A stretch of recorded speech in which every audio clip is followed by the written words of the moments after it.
Welcome, everyone, to the Change Starts Here podcast. I'm your host, Dustin Odham. In this week's episode, we welcome Molly Garcia, who is full of life and joy and sincerity, conversation. I mean, you'll tell from the first time she answers a question, how genuine she is. Molly's career has been spent an entire career in education. She started off as a teacher in a low socioeconomic setting and worked her way up to leading a turnaround school in a similar setting. And now she works with us at FranklinCovey Education. She's a leader and me coach, but also she's the host of a really cool podcast, The Empowering Teacher. We dive into some really cool subjects today. We talk about her upbringing and how big of a role her grandmother played. We dive into what it's like to help build a new culture in a school and go from, a failing school to a high performing school and what the key strategies are to get there. That was fascinating. She really dives deep into how do you implement the 4 disciplines of execution on the school level. And then at the end, we talk through what I think is probably the most inspiring quote I've heard on this podcast, which is a bold statement to say. I can hear someone in my ear right now telling me, you don't have to be so bold when you say it, but I just challenge you to listen to it and see if it hits you the same way it hit me, because it was her inspiring quote was so genuine, so real, but definitely put a mirror in front of my face of thinking, how do I live differently to love and serve others? So anyways, it's a great conversation. If you've not listened to the Empowering Teacher podcast, after you listen to Molly today, I encourage you to go dive in to see how she's doing, because she is an amazing, amazing person, and she does a really good job hosting her own podcast. So as always, if you haven't subscribed, we appreciate your support. Please hit the subscribe button. We need as many supporters as we can get. We thank you for tuning in and enjoy this conversation. Molly, it's awesome to have you here. Thanks for making time to be with us. Yeah, it's a pleasure and honor to be here as well. All right. Well, as you know, the first question that we ask everybody is, who are you and what do you love about what you do? Oh, Dustin, that is such a great question. And honestly, every time I hear it on your podcast, I think that is probably a question we should revisit frequently, just as human beings, right? Who are we and what do we love about what we do? So it's really difficult for me to talk about who I am without talking about my grandmother. I was raised since age of 2 by my grandmother, who had a 3rd grade education. Shortly after inheriting me, I ended up living with my grandmother. She took custody because my mother was incarcerated. My father was nowhere to be found, and she was going to take me in and care for me and love for me with her and my grandfather in a very short time after my grandfather passed away. So my grandmother, 3rd grade education. Her life experiences were traveling in Texas from fields to fields, living in boxcars, found themselves in Arizona. She didn't drive. She didn't have a source of income.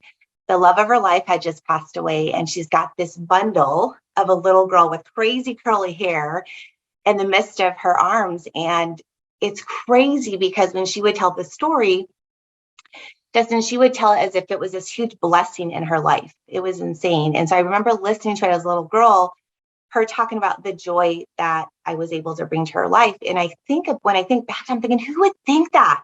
Who would think, you're in this situation. How could you even believe that?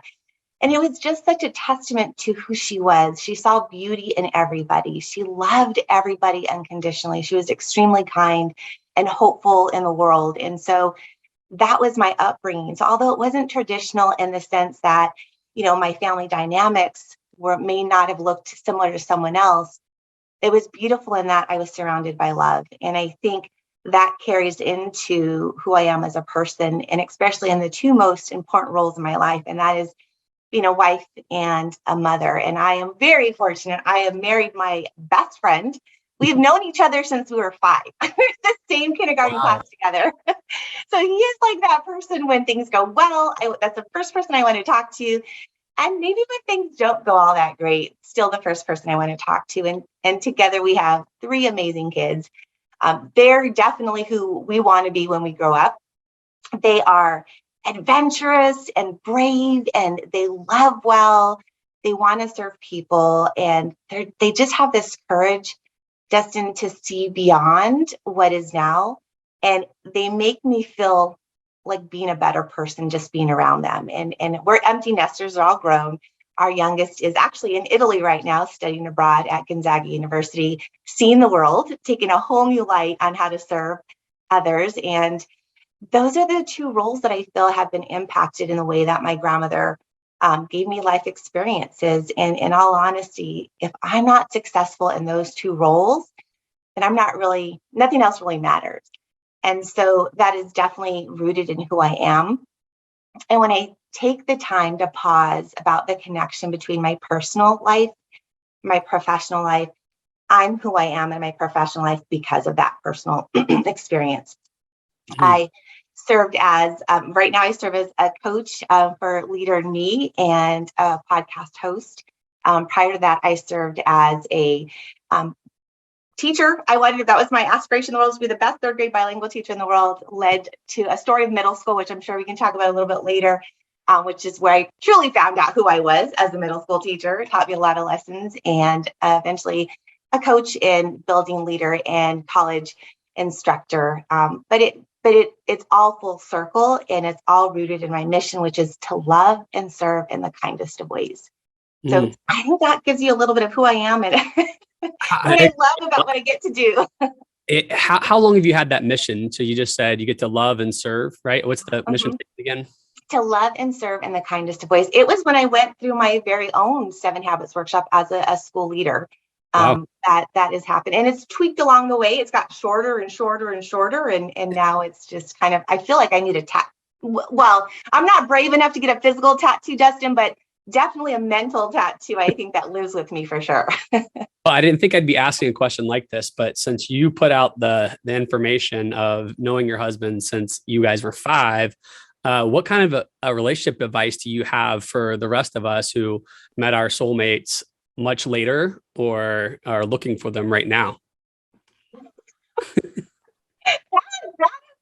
That's a great question, Dustin. It's interesting. I think knowing each other, right? Just knowing your vulnerabilities and unconditionally loving, but having fun. I think humor is a big part of our life. We love to laugh together and find time together. And really, I think when you have 3 kids that you're going a mile a minute and, in different seasons of your life, is just taking the idea of quality versus quantity. And just when you have the time to just spend it together and authentically love each other, right? I think sometimes we put these grandiose ideas of what love should be or what a relationship should be, but it's what's best for you, and knowing the other person. What do they love? What is their love language? How do you interact? I just think it's quality versus quantity and being truly present. I think it's so easy for us to be in other places. I don't know. Did that answer the question? Yeah, that love language thing is no joke, though. It's not easy because my wife, I think, would rather me take out the trash than buy her a gift or something. Yeah. So it's something to learn over time for sure. Yeah. So back to education. So that story of your grandmother and how it impacted you is really powerful. And so I know you kind of hinted at that experience being kind of a catalyst for the career path you chose. I'm curious, when you became a teacher, where did you teach? What type of environment did you teach in? And why did you choose to go that route versus teach anywhere else? Yeah, it's great. And I think a lot of that evolves as we go deeper and learn more about ourselves as human beings. I wanted to be a 3rd grade bilingual teacher since forever. I mean, I distinctly remember sitting on my grandmother's lap and her asking, what did I want to do with my life? And I remember Dustin saying, I was going to be the first woman president of the world, like ever, or I was going to be, an educator, a teacher. And I joke all the time that I chose the tougher of the two. And it's just what I wanted. And I'm going to tell you, it goes back to the people we had in our lives. My 3rd grade teacher was amazing, Mr. Bell. I don't necessarily remember anything like academic that we learned other than he saw us. I mean, I can remember being little and we didn't have a car, and I had missed the bus one day. I was trying to do homework before I ran out to the bus and I missed the bus. And I was adamant that I was not going to miss school. I walked 8 miles across the train tracks in a busy street just to get to his class. I refused not to be at school. I think I got there at lunchtime, walking all the way from home, which my grandmother didn't know until afterwards because I didn't want to say I missed the bus. But that's who he was. And you wanted to show up every day because you knew that you were going to be loved when you got into his class. And so that's really, I think, my starting point is wanting to be that for somebody. And to be able to do it in my community that I grew up in, a little girl. Surprise, Arizona is now, I mean, it went through hypergrowth. So now it's like the hub of spring training in Arizona. However, it wasn't always that way. It was a very small community of migrant families. We served Luke Air Force Base. And then really there wasn't a lot in between. So a lot of just impoverished communities. And I wanted to be a teacher in my community. I wanted to give back the same way Mr. Bell gave back to me. So we weren't expected, Dustin, to graduate from high school in our community at that time. It was a big deal to have 8th grade graduation, which sounds so silly to say now, but that was like the pivotal moment of school. And for those of us that went beyond, I mean, it was a huge, just honor to graduate from high school. And I can remember thinking, applying for a scholarship my senior year. And I can remember this conversation like instantly. The person that was interviewing us said, if you don't get this scholarship, it's going to be okay, sweetie. You came a long way. Like, you graduated from 8th grade and now you graduated from high school. You're going to make a beautiful secretary for somebody. And I just remember I know the person meant that kindly, Dustin. But I just remember that moment of like, wait, what? Like, if that's someone's aspiration, beautiful. However, I just felt this internal burn, like, I want more. I want to give back to my community. I wanted to serve as a teacher. And fortunately, I was able to earn that scholarship and go off to college. But it was like those pivotal milestone lessons for me to really hold on to, that I wanted to make sure that every child knew that if they chose to go to college, if they chose to further their education, if they chose to go into vocation, that they can do it, that they're going to shine, that they've got this, that they can. And so teaching was going to help me do that. And so I started out, that was a lot to tell you. I started out teaching in wanting to come back to my community. At that time in Arizona, it was a very different time in education. There was a lot of going back and forth between the legalities of bilingual education, which was interesting to me as a student because that's where my passion lied. And the other part was there was a surplus of teachers. So in the tiny district that I grew up in at that moment in education, there was only 3 elementary schools and 1 high school. So they weren't hiring. So the neighboring city was inner city, and it was in the Glendale Elementary School District, which was amazing. And it was exactly where I needed to be and learned amazing life lessons. Our school building was literally built in the 70s, so there were no walls. And then they realized maybe that would be a better idea to put some walls up. So they had these just like temporary partition walls. So if you leaned on them too hard, you'd end up in someone else's classroom. Yep. But we had no doors. So it was amazing because we got to see like all the greatness happening in the classrooms. And so that's really where my journey began as a teacher. I was a 4th grade ESL teacher at the time. And life taught me so many lessons. And I'm so grateful for my first teaching experience. So that's where it started. So you talked about the gentleman who inspired you. I wonder, a lot of your role now is helping educators become those type of teachers. What are the critical ingredients that you have seen over your time, or you coach people to being able to build a classroom culture where students aspire to be more and aspire to walk miles and miles to get to your classroom? Yeah. There's someone that was a strong mentor in my life used to say this. It was St. Francis of Assisi's words, and it was, preach the gospel and when necessary, use words. And so when I start to think about that, every single mentor in my life was never about what they said, Dustin. It was always about how they treated people, how they made people feel. Like, you would have conversations with them, and regardless of whether you felt you could do or not do the thing they were asking, you did the thing because they breathe this life into you. And I think when we think about the foundation of those ingredients, it has to do with how we see people, how we hear people, how we love people, and look beyond, that whatever's in front of us right now. And just to kind of show you how this happens in real life is that all I wanted to do, Dustin, was to be the best 3rd grade bilingual teacher in the world. I had no aspirations of being a principal, no aspirations of being a podcast host. Like, that's insanity. Like, that was built for somebody else. what was built for me is to love kids, have my own classroom, and do everything I possibly could to make sure that they knew that they could. And I'll go back to my first year of teaching. We didn't have doors. And so we'd see our principal walk, she always had a business suit on, and she had these tennis shoes that she would just run the hallways with, helping to support people.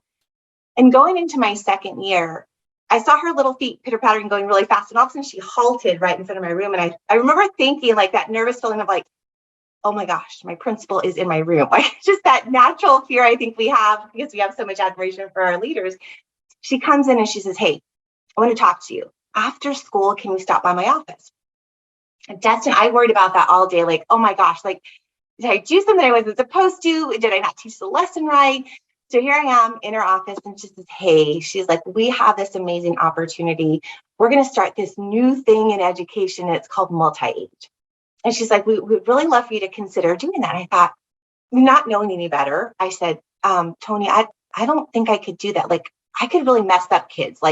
I've only been doing this a couple of years. And she said, no, we believe in you. You've got this. I think you're going to be great for the pilot. So did that for a couple of years, and I fell in love with it. And I thought, okay, so I thought I was going to be a bilingual teacher, but now I get to be a bilingual teacher to multiple grade levels at one time. Like, this is really what I was meant to do. And did that for a while. And then my principal comes and says, hey, we have this amazing pilot coming up, and it's called looping in education. And it's where you're going to go from one grade level to the other. It's just going to be phenomenal. We want you to try it. Gave her my famous line, like, you should really think about this because I don't know. I mean, I'm so new at this. I could really mess up kids. And fell in love with it, Dustin. It was amazing because you knew where your kids were at. You had the relationship piece. You knew the families really well. And I just distinctly remember thinking, after 2 years, if I can't help support my students in mastering standards, that's a good reflection piece for me. So that happened. And then fast forward 5 years later, and the principal says, hey, we see the way that you build relationships with students. We'd like for you to be a middle school language arts teacher. And I said, yeah, no, they're funnier than me. They dress better than me, and they're bigger than me. Like, I am not teaching middle school. Like, that's insanity. Ended up, because she believed in me, ended up teaching middle school for 10 years. It's the favorite space of time with young humans that I love. And it carves so much of who I am. Fast forward then, this new position in education called an instructional coach came about. And the principal says, hey, I was going to teach 8th grade and middle school. Says, we'd like you to consider the instructional coach position instead. And I'm thinking, that's insanity. Like, I've only been doing this for like 10 years. Like, I can't do that. What am I going to offer to veteran teachers that have been doing this their whole entire life? The pattern continued, Justin. Like, whatever it was, someone saw worth and potential in me, even when I couldn't see it in myself. And it just continues. And I think that is the recipe for just a staple of relationship building and seeing the worth and potential in our students so greatly that they believe it in themselves. And that's what it's about. To me, those are those ingredients that need to happen. The skills and the structures, those all come and we build those. None of that can happen. Doesn't matter where we teach or what space we're in. If we don't build relationships with students and we don't let them see the possibility that once, whatever it is we're in, whether it's a piece of trauma we're experiencing, whatever it is, it's a moment in time. It's not the rest of time. And so just kind of understanding that relationship becomes a source of everything, and breathing life and verbalizing the greatness we see, I think, in our students is life-changing. It changed my life. I'm a product of that. So as an administrator, how do you balance, how do you advise principals or, superintendents, I guess, to create environments where relationships are first and foremost the most important thing, while at the same time getting the results that the State Department expects, that the local school board expects, that parents expect? Because that one, it doesn't have to be, it don't have to be going polar opposites, but like, I find folks struggle with that from sometimes.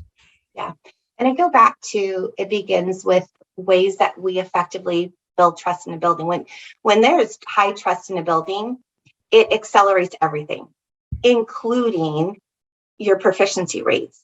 One of the things that we had to look at with our school is that there was a huge void of trust.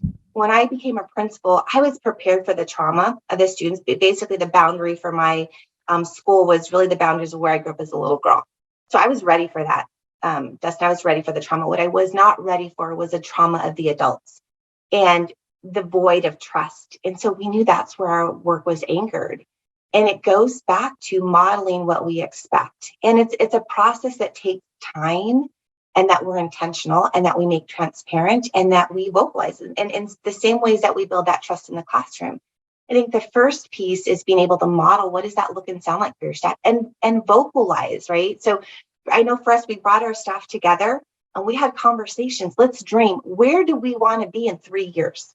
Where do we want to be academically in 3 years? Where do we want to be in our relationship buildings in 3 years? What do we want for our students, and what do we want for ourselves? So we actually mapped it all out down to every single aspect of what we wanted for our school.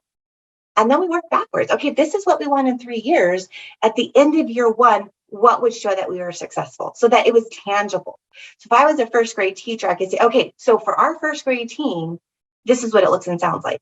If I'm an 8th grade teacher, I say, okay, so for my 8th graders, this is what it looks and sounds like. So being really clear on what our vision was huge for us. So modeling the trust. So anything I was asking my teachers to do, Dustin, I was right there doing it with them. Like my sleeves are rolled up and we were doing the same exact thing. I was tutoring, I was modeling lessons, all those things, because it was a lot of work in the beginning, but it sure did pay off. And by year 3, Dustin, not only were we where we said we were well beyond, because we had clear vision. We were all working on it together. We were aligning every system in our building to go and to work towards what we were going after. And that allowed me, once we had that allowed me to help coach potential. And so we were really a whole collective team versus just a few people doing the work. And it really is what I'm describing is really our foundation of Leader in Me. It's what we believe in to the core. But what my staff, we all got to experience is that when we do that, you can't stop academic achievement. And so in a short amount of time, being laser-like focused, we had our proficiency rates drastically increase. And our students were a part of the process. Instead of it being something that was done to them, they were a part of the process. That's awesome. When you come into a new building, what are some strategies to diagnose the trust in the building, right? Because most educators like us, we've got high EQ, or many of them do. And so when you come in there, a lot of the folks who get hired have high EQ and can sense it. But how do you diagnose it? And how do you talk about it in a way that doesn't offend, especially if you're an outsider coming into a new staff that's been there for years? Yeah. I have to tell you, because I'm going to come back to it really does deal with the heart first. And then once we have that solid, it really does move. And sometimes that's hard for us to grapple with because we want that end result so badly. And it's also, in all reality, it's a piece that we get judged on, right? There's so many other components that we know build strong systems, but this one component we get so fixated on. I will tell you how, because our school it was a turnaround school. I mean, my assistant superintendent was extremely forthcoming with me and said, just so you know, Molly, I want you to know, this is where teachers go to die. Like that was the comment that was made to me. And I was thinking, okay, you know what? That's all right. We got this. Like, we're going to talk PLCs. We're going to talk brain research. We're going to talk Marzano strategies. Like, it's going to be good. That first week of school, Dustin, I cried like a baby. I was like, what? I just remember my husband telling me, you can do this. Like, you put your big girl 20s on and you got this. Like, you can do this. And it was insane. And so I'm just going to tell you a little bit of our Leader in Me journey, because it's hard to talk about our school without talking about Leader in Me. I was exposed to something I'd never been exposed to. Like I said earlier, I was ready for the trauma of the students. I wasn't ready for the trauma of the adults. I mean, I was breaking up fights between adults in the hallways. I had a staff member stand up in a PD and say, "We're not effing doing that." Like it was intense. But one of our reading interventionists had came across the Leader in Me, the book. And so she said, "Hey, Ma, I think this might be something we could consider." So read the book in tears, saying, this is it. Like, this is what we need. Like, this is speaking our language. But I knew that there was low trust. Like, there was no way we were ever going to reach high academic achievement if the people that I was supposed to be leading didn't trust me. And they were just the lack of trust was from experience. So I knew I had to authentically build that. And so I just asked one of our teams that had longevity in our building. They had been there a very long time. And I said, hey, I have this book. Will you read it with me? I said, every Thursday, 30 minutes of your time, I'll feed you dinner. Like, let's just have conversation about this book. No strings attached. Just, I want to know what you honestly think. So we read the book, went through a book study, and we were all of us in tears. Like, we got to bring this to the staff. So together with the team, we talked about the possibility, and the comments from the staff were, hey, what do we have to lose? Like, we're already here. Like, I guess we'll do it. So I called the client partner at the time here in Arizona, and I'm a first year principal, Dustin, so I'm extremely naive, right? I don't really know how things work. So I get the client partner on the phone. I bring students in with me on the speakerphone because I'm thinking that's going to make it, right? So the students are in there with me. We're high-fiving each other. They're telling the client partner about how amazing our school is going to be, and how they're leaders, and this really is aligned to what Miss Garcia said, because they didn't know. They were just repeating what I had asked them to repeat. And so I'll never forget, the client partner says, this is great, Molly. Can you have the kids leave the room? So they left the room. I'm high-fiving them, telling them they did a great job. And so we start to talk, about like the cost and what it would mean. And my title budget was already spent before I got there. I think I had like $5,000. And so obviously that wasn't enough to implement Leader in Me. However, the client partner was listening to us and said, hey, why don't we start with the 7 Habits workshop? Let's do that. And so we were high five. We were super excited. We had money in the budget for that. And then my office manager, who was phenomenal, said, so Molly, what pocket of funding are we going to use to pay the teachers to come in? Because this is in the summertime. And I was like, where this is going, Dustin. I was like, there's no money in M&O. Like, I have no way to pay teachers. All I knew how to do was be completely transparent. And something inside of me said, we've got to work on us first before we can do anything else. So we're getting ready to go out for summer. I had this PowerPoint deck that is all transparent. And I just said, you know what? This is where our funding sources are. This is what we can do. This is what we're hoping to be able to jump into if this is a possibility. I understand you may not be able to come because this is your family time, and I want to honor that. So you let me know if you can be here, great. If not, we'll figure out how to train you when you get back. So I looked at my data specialist. I said, this is going to be the most expensive workshop that you and I have ever attended, because I was pretty sure it was just going to be her and I. Fast forward to that moment in time, and every single teacher showed up for free, Dustin, in a culture where that was unheard of. And that was our tipping point. We used the 7 habits to drive every decision we made. We called each other out when we weren't living the habits. We were modeling that for students. And I say all of that because you have to have the realization that to get those academic achievements, and I'm not talking about small wins, because reality, you can get small wins by, force feeding something into a system that isn't sustainable, and you can increase points here and there. That's not what we're going after. We're going after sustainable results that students can own, that are going to be with them forever, and you will flourish. And so we just committed year 1. We're going to be all about creating leadership principles and opportunities for the adults and the students in our families. And that's going to be coupled with creating systems for leadership opportunities and voice and choice. And we decided that was going to be our year 1, and we mapped it out. What we found was it allowed us a safe space to go into academics a lot sooner than we were anticipating. And we brought in the 4 disciplines of execution. And that's a goal achievement process that allowed it to be focused instead of overwhelming. So that's what I would recommend. We've got to help heal and build trust, because when you're academically, not where you should be. I mean, if we think we know that, kids know that. They know. They've got to be in a safe space to take risks and to be able to be vulnerable enough to say, yeah, I know I'm 4 years behind grade level and I'm going to crush it. Like, I got this. You have to create that environment. It's not a nice to have, it's a must have. It's a platform for the rest. It sounds like the 7 habits is kind of the heart, right? And you got to start with the heart from your perspective. And the 4 disciplines of execution for you would be the head, right? The brain. Like, I mean, again, that's just an operating system.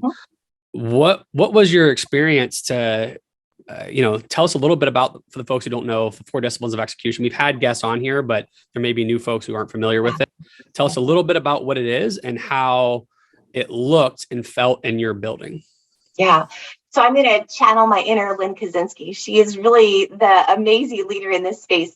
So what was helpful for us is 4DX became that goal achievement process. It became our framework, those disciplines that we were going to commit to. So it's really based off of being really clear on what is our biggest need. So we looked at our diet, and here's the thing that was a reality. We needed growth in everything, right? We knew we couldn't take it on. So we looked at what was the most important, right?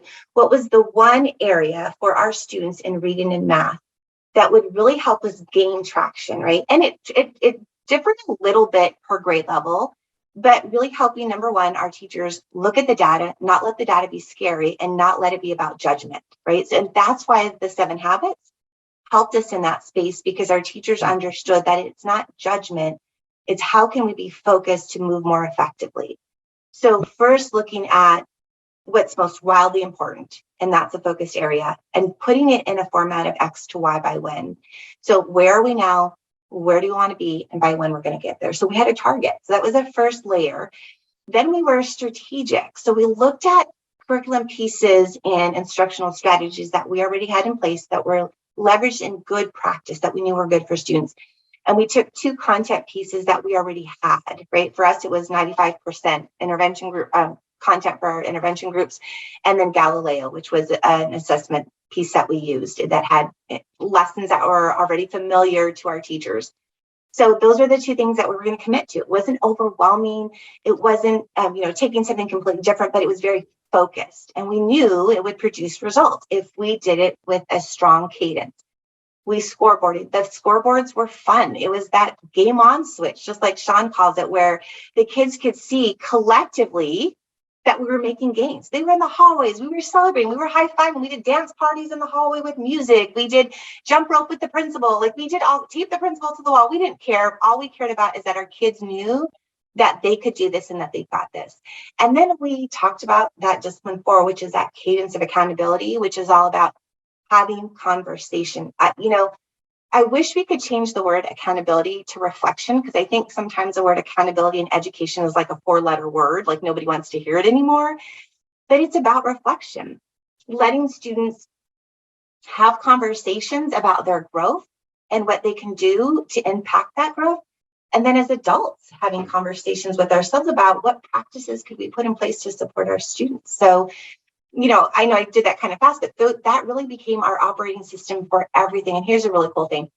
When we introduced 4DX to our staff, we did it away from academics because most of our students were underperforming.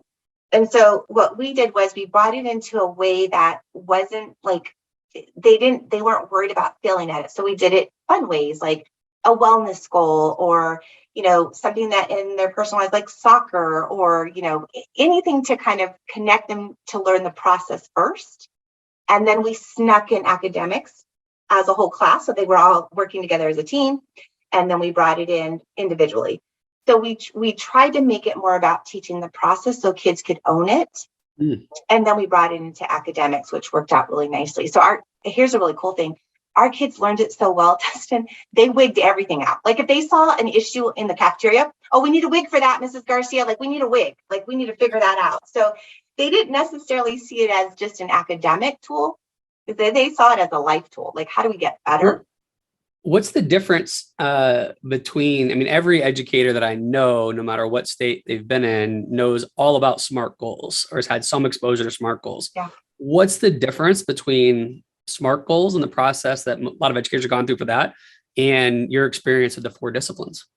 Well, I think we're all experts at SMART goals. I think we leave college being very aware of, specific, measurable, attainable, results-driven, and timely manner. And you can kind of change with that a little bit. And I think a possible way to look at it is that's really discipline 1, right? Being so focused on what we want, being specific. But 4DX is about goal achievement. It's about achieving your goal with excellence, not just about setting a goal.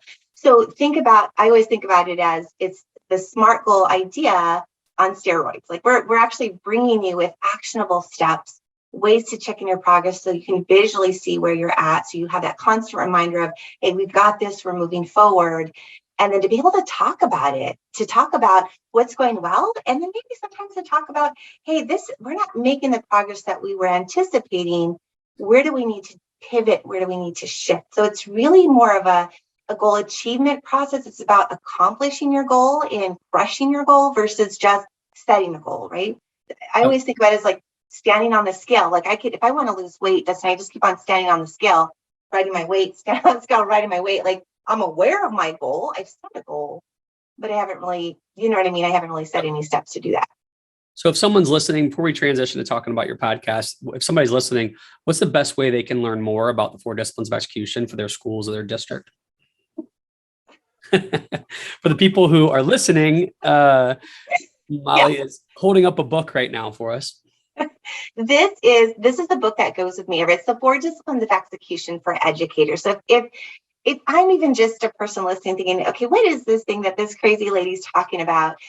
Lynn Kaczynski and Meg Thompson and Sean Covey have done a beautiful job of taking 4DX and bringing it into what does that realistically look like in a school.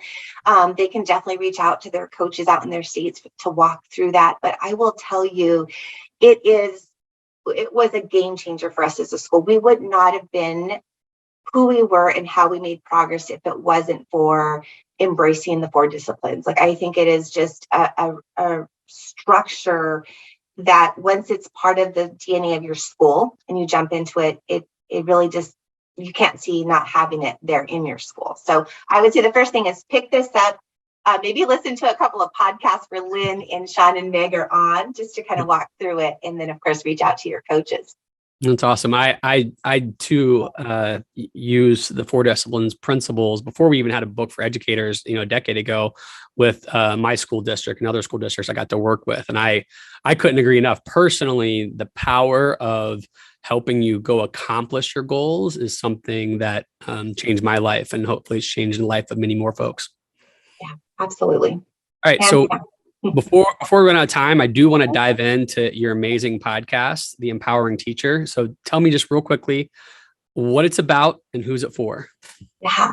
So it is really built as just a platform. We have an amazing team that really is led to serve our educators. We want our teachers, our principals, superintendents, directors to listen in and in a short amount of time, walk out with a strategy, something that's practical and tactical that they can implement tomorrow in their classroom. So the idea is bringing the genius from those educators that are in the buildings today. They're, if you call them, they'd be in their classroom, and just talking about how are they making it happen and those small strategies that can have a huge impact in their lives. And so it's really built for our teachers, by our teachers. And sharing their genius. I mean, the onset of our podcast was really the onset of the pandemic. And hands down, Dustin, I will tell you, every single episode, it's emotional because these are educators that are making it happen when things are so different in education that they've never experienced this before. Even this year, a lot of our guests, had shared that they were hopeful that it would be something close to normal, but it's proven to be the most difficult year. And so listening to how they're impacting students every single day has been amazing. So they're going to be hearing from their own colleagues from buildings of schools across the globe. Yeah, I think that's what's really struck me on listening to your podcast is, first off, you're just incredibly genuine with folks. So like you make your guests really comfortable and you're very interested in the topic as well as the person. So the dialogue is just really smooth and everyone seems to be really engaged. Also, I feel, I don't know if this is true, but at least the illusion is there from my perspective is they're very well thought out, meaning, you can get in and out of them 20, 30 minutes. I don't know how long you cap it, but I feel like most of them fit into that range. And I do feel like, as a former teacher, it follows a clear lesson plan where I can build off it and I can feel the learning happen. Is that something intentionally you do, or is that something that I just kind of gathered because of your talent over time?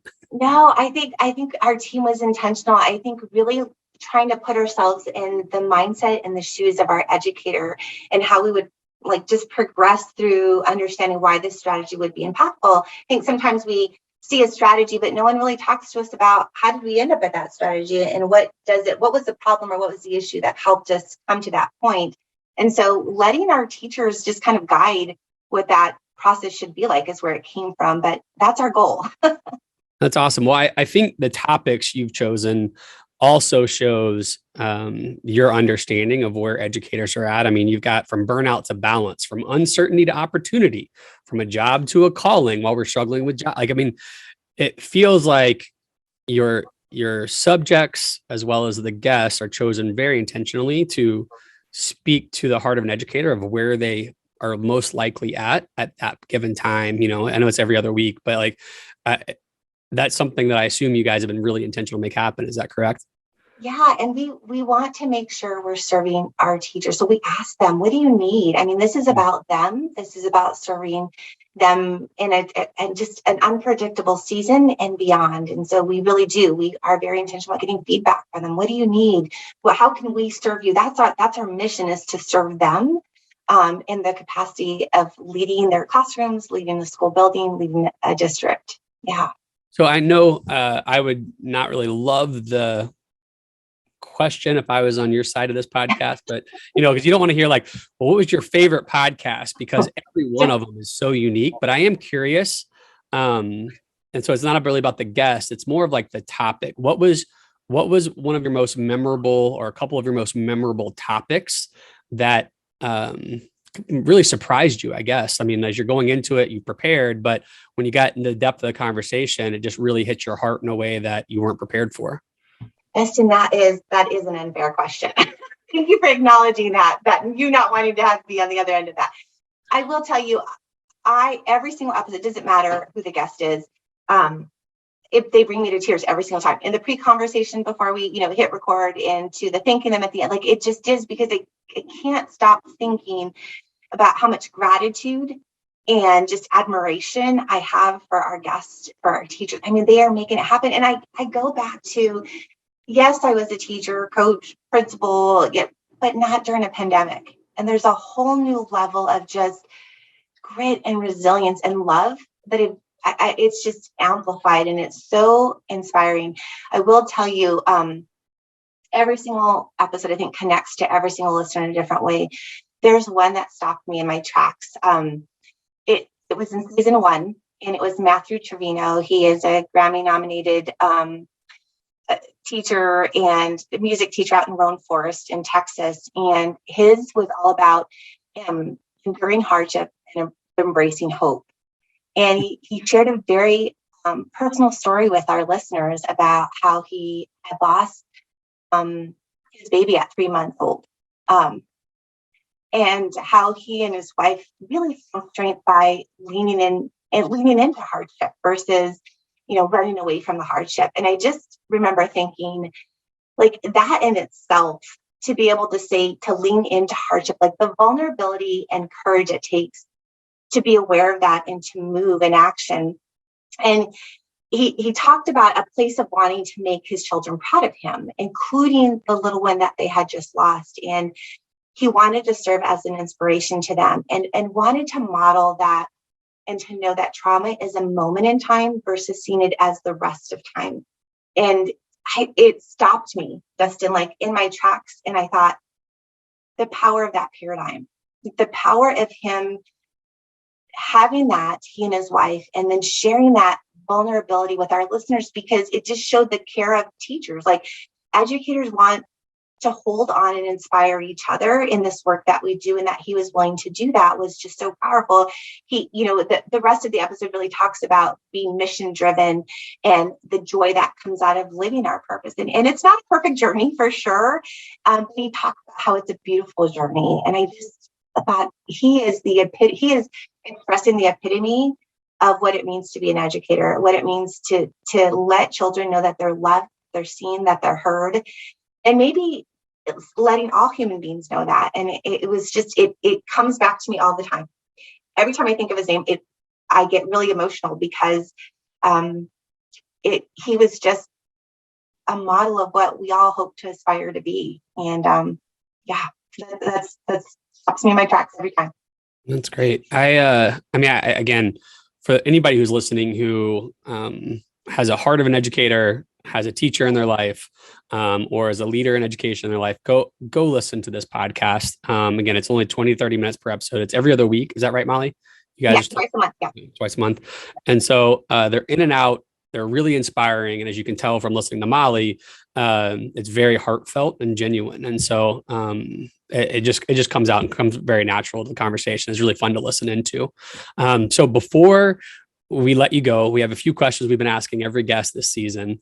First one is, what habits or disciplines do you have on a daily or weekly basis that set you up to be the best version of yourself? Wow. Another great question. I think just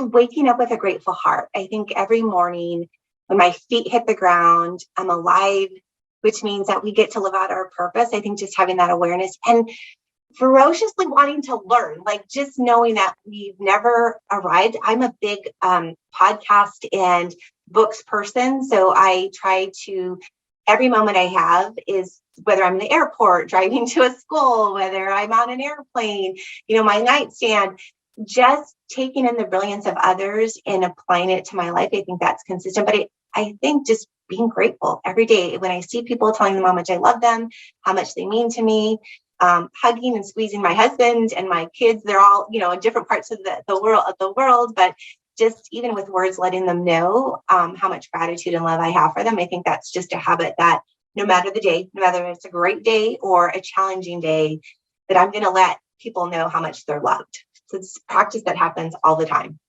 That's awesome. I think it's so powerful when I got, a kid's song that I had at church forever ago. It was like, this is the day, and like, it's in my head every morning. It's crazy.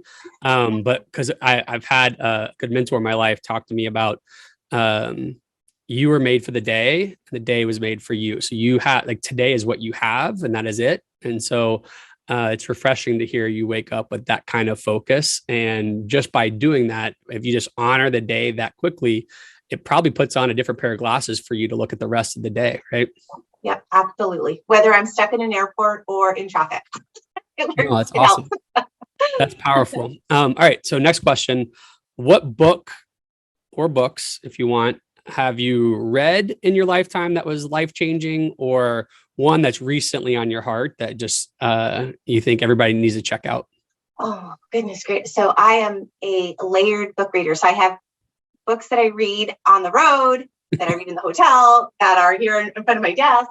Sound like yeah, they're amazing. And usually, like I just finished Atomic Habits and the 5-Second Rule. My older son is like, Mom, read these. They're so aligned to the content you get to be a part of. I will tell you though, the book that I just re-listened to, because I just had a long drive from some of my California schools back out here to Arizona. And I think every educator, every human being needs to read this book multiple times. It's called The Deepest Well by Nadine Burke Harris. And she really talks about the long-term impact of childhood adversity.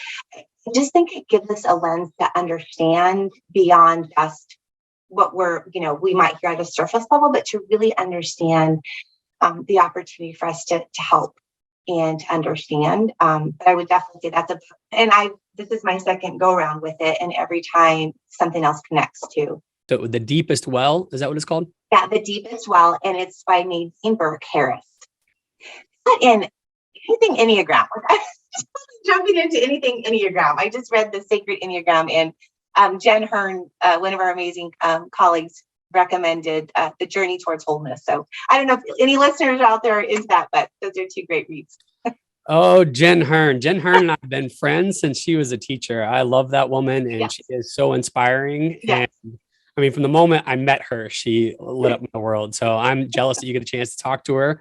And she's so next question. We got two more. So second to last question would be, when you're driving around or when you're working out or walking around the neighborhood and you have your headphones in, what type of music, what type of artists, what type of songs, specific songs, if you got them, are on your playlist?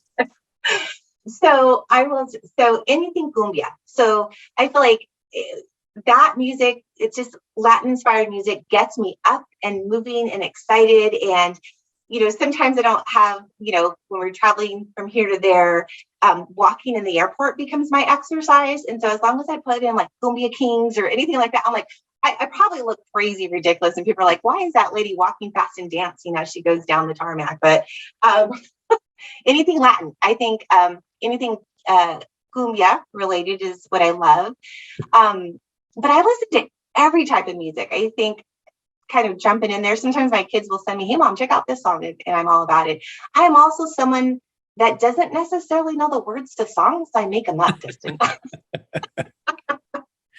I have one more clarifying question. So since both of our jobs have us travel from time to time, when you work out in the hotel gym, and let's say you decide to get on the treadmill, are you just doing the normal walk run with the Latin music? Or are you one of those that make TikTok and Twitter of somebody else in the room filming them secretly because you're dancing while you're doing whatever your exercise is?